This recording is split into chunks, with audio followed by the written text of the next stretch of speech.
In our last video, we worked our way further into the Bronze Age by building a natural draft kiln. Now, with the capacity of heating and casting larger bronze items, it's time to start making some of the base tools I'll be needing for future projects. For my designs, I'll be looking for historical bases from across the Bronze Age era to replicate for my own. Bronze is a different metal with different properties and limitations, so attempting to replicate modern iron designs would be a recipe for disaster. My hope is that I can get a quality set of tools that will last me through the Bronze Age until we start getting into the Iron Age. So I'm gonna be aiming for some more high-end examples of tools I can find, so I can hopefully have some of humanity's best tools at my disposal for some success in this era. Of all the tools, most crucial will be some durable axes and a large blade for felling and hewing trees into lumber. I've already cast one axe earlier, but with a poor choice of a dried clay casting medium, it was pretty brittle and had already broken several times. So my primary goal in this video is going to be casting one of the largest axe heads ever found from the Bronze Age, a recently discovered large Nordic blade that's twice the size of most other blades in this era, perhaps one worthy of Thor himself. It's believed these original axes were buried as a ritual sacrifice to the Norse gods, so that might not be too far of a stretch. We'll see if this one can summon the Bifrost. Bring me Thanos! I'll also be experimenting with a method frequently used in the early Bronze Age of using a carved stone mold.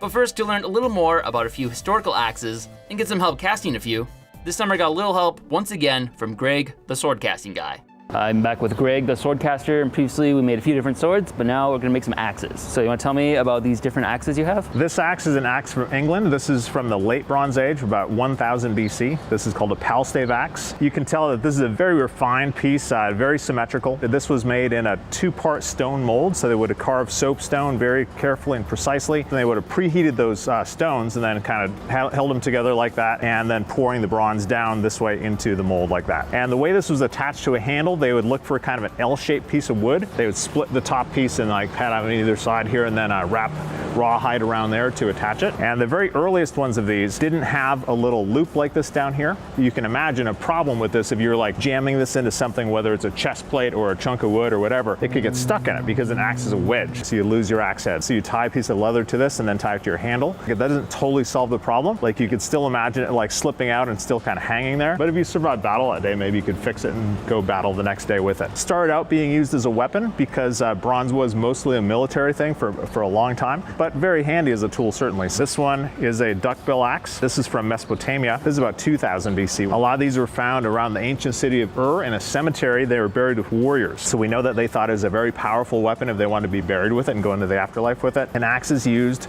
as a countermeasure to helmets or to armor. This would have been attached to a handle like this. Big step forward, and they don't lose their axe heads anymore. Once you can put a handle through it and attach it with a pin at the top, you're not going to lose it. It also doesn't have to be razor sharp because it's a fairly blunt object strike. So this would be like for a good whack like that. When you think Bronze Age, think small. Bronze was very scarce. They were very economical with their bronze. And so they would have made things just as small as they could have to make it functional. Pretty interesting weapon. We can definitely cast some of these if you like. The Bronze Age, they used a lot of different varieties of techniques. In the beginning of the Bronze Age, they were using clay. And by the late Bronze Age, they're using stone.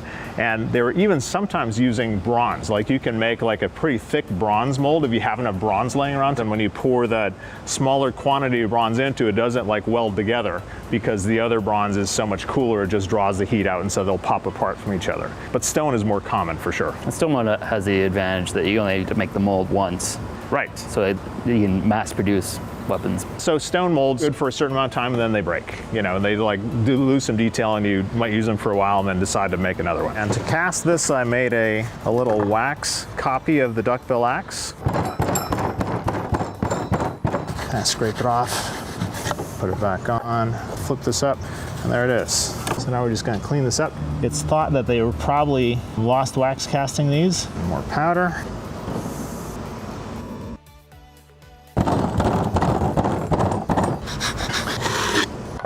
In the Bronze Age, they poured vertically, so that's what we're gonna do too.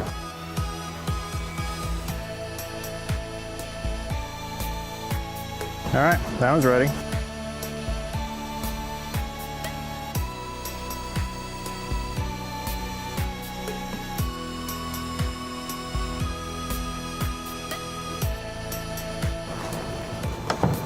Yeah, we're getting some great colors. I think you could just sell it as art. Yeah. Yeah, that's nice. That's good work. This is our most technically complicated casting of the night. Now, I hope some viewer is able to tell us what all these colors mean, like why that happens so consistently, because I don't know, and I sure would like to. You might have a little bit of this, but not to this extent. Look at those eyes, they're perfect. Like, that is just great. Tonight, we have just revealed to the world how to cast a duckbill axe. Greg is a sword casting teacher who travels the country teaching group classes for casting your own swords or axes. And if you want him to come to you, just shoot him a message on his website, swordcastingguy.com. Now to half the heads.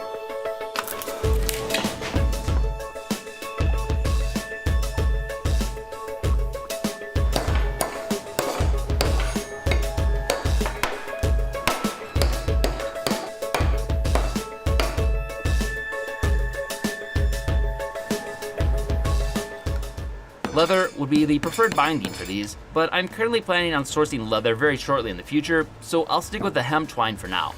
Next up is work hardening the edges so they'll stay sharp longer. Greg explained this previously when we made a sword together, but with a minor incorrect detail. Shoving the atoms a little closer together makes it significantly harder. I heard that edge hardening is putting the atoms closer together. Is that actually true? Damn you, no, it's not true. No. So what's happening with that, I learned from all your people who watched your earlier post, you're causing little defects in the crystal structure. And so those defects amount to it being harder because you're kind of limiting some of the ways that it can bend.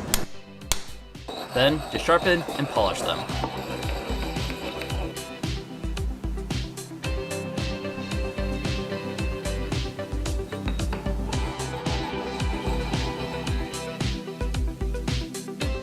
With the help of Greg, I have a few more axes to add to my tool chest.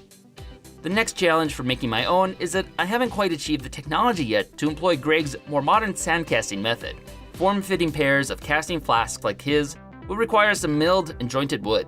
The tools to make those are what we're aiming to make in this video. So for mine, I'll be exploring a few more historical methods of casting, with carved stone for the giant axe head.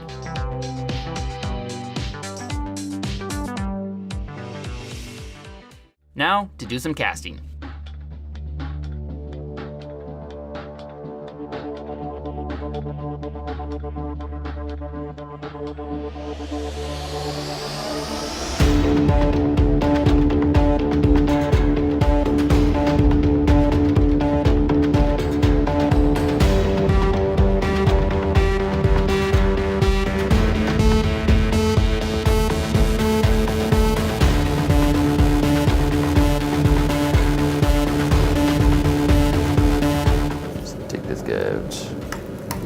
Oh boy.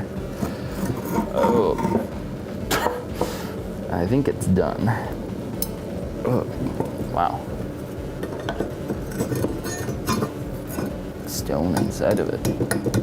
Alright, so we got these giant bubbles in it. It's not great. I'm not sure why that happened. Must have been some sort of gas coming out of the stone, I guess, but we're heating it like all day, so it's nice and hot. Shouldn't have been any water.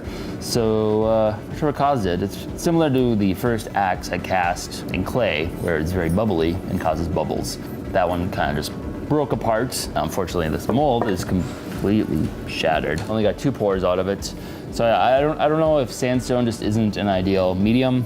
Haven't been able to find any good soapstone in this area, but I think I'll see if this works, see if we can salvage it still. Putting holes in axe heads was something that was done to save bronze. They're a little close to the edge. Maybe make it work, because that was a lot of time for a mold that did not work very well.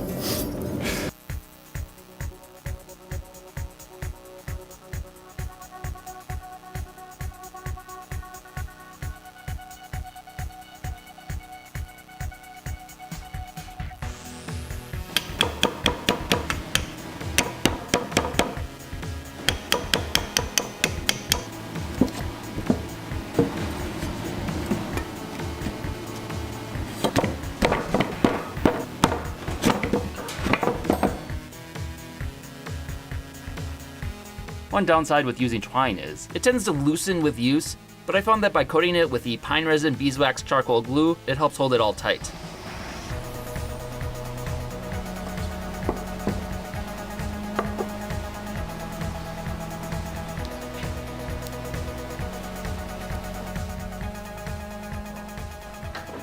Okay.